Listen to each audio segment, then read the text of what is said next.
大家好，第一屆核桃大挑戰開始，今日有6個核桃參加比賽，有1、2、3、4、5、6。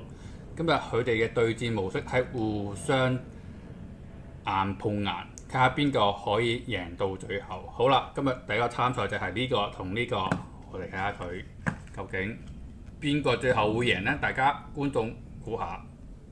OK， 開始啦喎！好，比賽開始。呢個贏咗啦。咁第二個挑戰者係邊個呢？哇！呢個幾大隻下喎。咁你揀呢個啦。咁我哋再嚟一次比賽。1、2、3。繼續贏喎！哇！呢個選手實力好強啊，連鬥2場都贏啊，輕鬆勝出。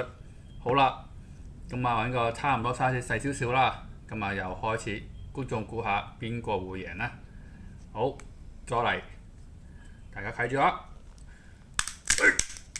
哇，又贏啦！實在太強啦！呢個會唔會係今日嘅總冠軍呢？好，仲有最後2個選手，咁咧淨係佢咁樣比賽要休息下噶嘛？咁啊俾2個選手先鬥一鬥先啦，係咪？咁啊 fair 啲啊嘛，係咪？好，嚟啦！大家睇住，哇！呢個好強啊！一擊即中，好啦。最後決賽，大家估下邊個會贏？我俾3秒鐘時間大家。3、2、1，好，比賽開始。2位選手請進入呢個備戰狀態。好啦，1、2、3，哇！